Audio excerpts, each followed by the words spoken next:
I love your home already, and I haven't even seen it. Does that sound crazy? It's not. When we improve our surroundings, we simultaneously empower ourselves, which means every inch of space within your reach right now is an opportunity to tell the story you want to be living. Tell me that's not its own kind of wonderful. I have spent the last 15 years consulting clients and their homes through the wisdom of feng shui, intentional design, and some crystal clear communication. And you know what happens when you bring those three together? Life-changing magic. Your home is already in a conversation with you, so why not learn how to merge that awareness with some simple, straightforward, and smart action to co-create the life you want? I'm Amanda Gibby Peters, and I'm here to help you learn how. Welcome to House Therapy.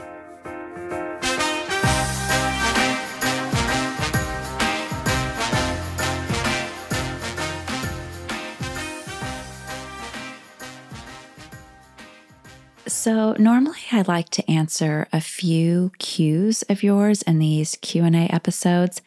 However, this one question comes my way so much, and with the new year starting its warm-up, we're going to spend a little time today diving into this.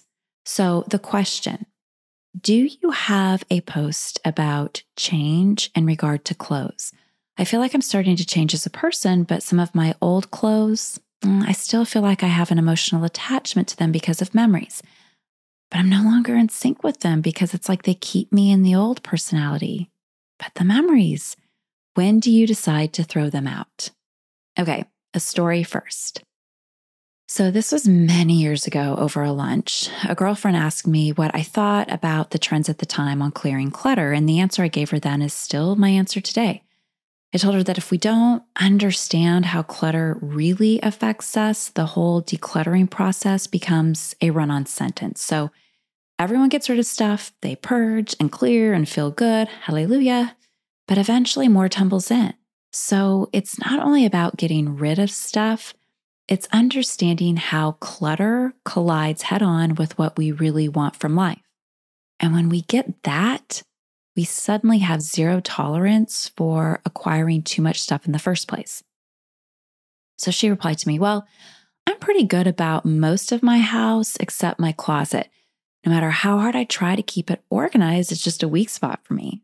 And so I explained to her that closets are about authenticity, who we are in the world. So sometimes a cluttered closet can be a way of hiding ourselves or our emotions. I don't think that's it, she replied. So this is the moment that I wildly love working one-on-one with someone because I can take shui from a macro approach into a micro solution pretty quickly. So I asked her, well, you know the feng shui map, right? And she nodded. Well, you can apply that over anything. So if we imposed it over your bedroom, guess where the closet is? It consumes the wealth and prosperity area. And I'll never forget. Her eyes widened, her attention perked up, and I could see this whole new perspective shifting for her. So I continued. What you tolerate in that space will absolutely affect your wealth energy. So it's a pretty good reason to clear out your closet and create some open space because breathing space will make room for you to move in new directions, and any TLC here is going to mobilize luck and wealth chi. She paused, she smiled, and she said, 2 words, Amanda, mind blown. I'm so cleaning my closet when I get home. And yeah, the bagua can deliver some lightning quick clarity. So if this has you curious, grab that bagua map in my show notes. However, I want to stay here talking about the closet because every room in a home should be really good at one thing, even our closets. Whenever our closets don't inspire us, there's definitely wiggle room for improvement. So what do I mean? Well, if you're someone who has trouble getting dressed more days than not, and you've been guilty of sighing, I have nothing to wear, even though the closet is clearly full, you are really going to love this episode. So listen, closets are tricky for most people because they house how we present ourselves in the world. And if shopping is a coping mechanism of any kind, that means that we're buying clothes usually from a compromised perspective, as in, we shop as a way of soothing a part of ourselves that feels slighted or hurt or bored or needing to prove something. And obviously, these aren't wrong or bad emotions. It's more that I just don't believe that in those moments or in those moments of emotion, that's who we are every single day or even who we are striving to be.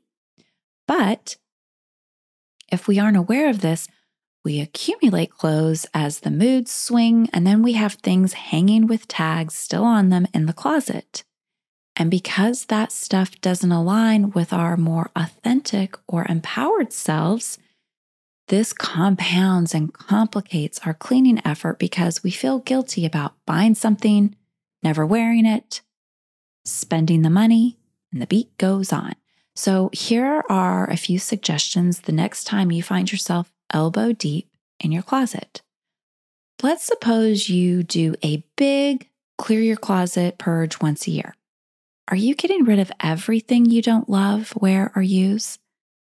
Oftentimes I notice, and especially when it comes to clothes, we postpone making decisions about our stuff. We give it another pass and let it linger longer in the drawers, on the shelves, or on the hangers.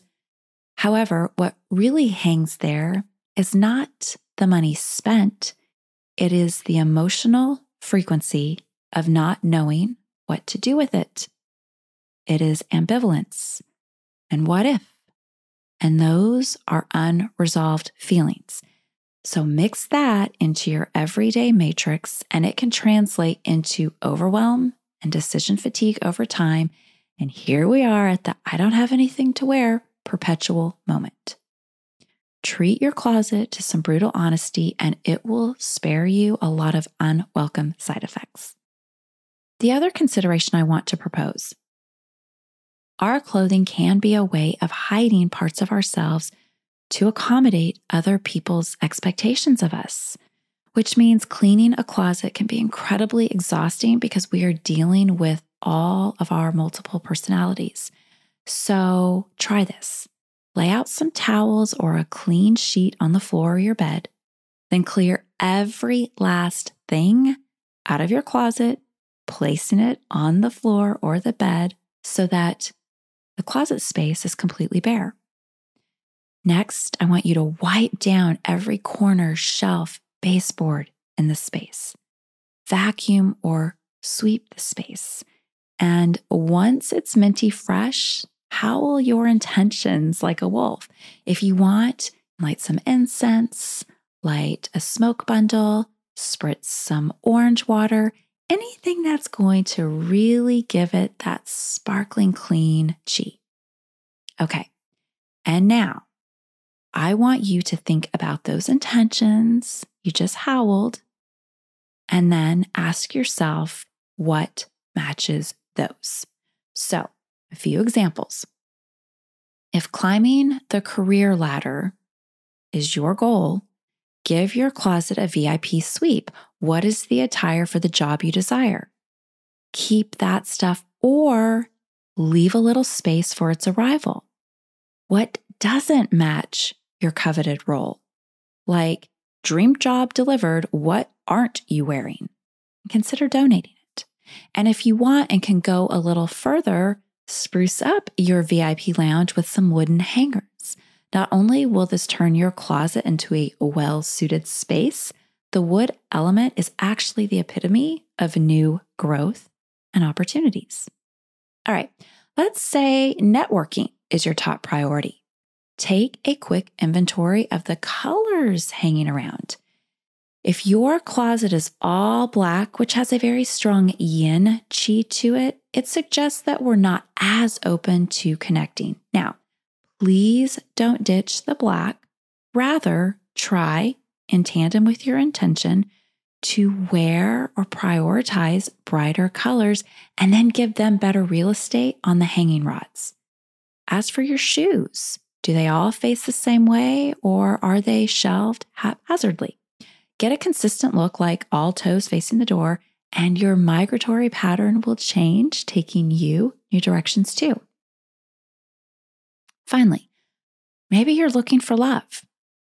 Well, clear and dedicate space here for a partner. Literally, bring in some hangers and leave them empty. Clean out a drawer or two for their stuff. Make room for their arrival. The universe will sniff the hint. And then maybe sizzle it up with a little bit of the fire element. Spice it up with some silks, satins, fiery colors like reds or pinks. Or remedy a corner or shelf with something that you would like to do with this partner.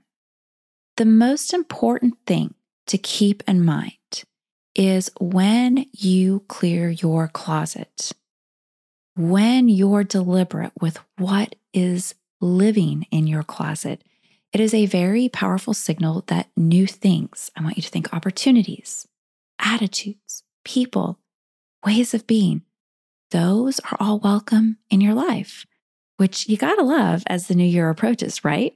So a quick recap, because we just covered some ground quickly. If you are no longer in sync with your clothes, if they are keeping you stuck in an old personality, look for the clothing in your closet that speaks to who you are becoming. And make sure if you've got everything out of the closet that that's what you hang back first. Pay attention to what lights you up. The stuff that feels so good, you could and maybe do wear it for days. Those are things that will go back immediately. And eventually, there's going to be this pile in the middle that causes you ambivalence. So here's what I want to suggest. Be willing to give yourself the freedom and space you need to grow by releasing what or even who you've outgrown. And when doubt insists, and listen, in these purges, it sometimes clings, here's my tiebreaker question every single time. Is it a hell yes? Because if not, it's absolutely no. And just like that, it's another episode wrap. A million thanks for being here and listening today. And if you're not quite ready for this conversation to end, come find me on the gram. I'm at Amanda Gibby Peters, or grab a copy of my book, Simple Shui for Every Day, available at Amazon and Bookshop and anywhere you get your books. And if you want to work with me, check out simpleshui.com for all the ways we can make that happen. Cheers to marvelous week, sweets, and I hope to see you back here in a week. Until then, give that house of yours some big love for me.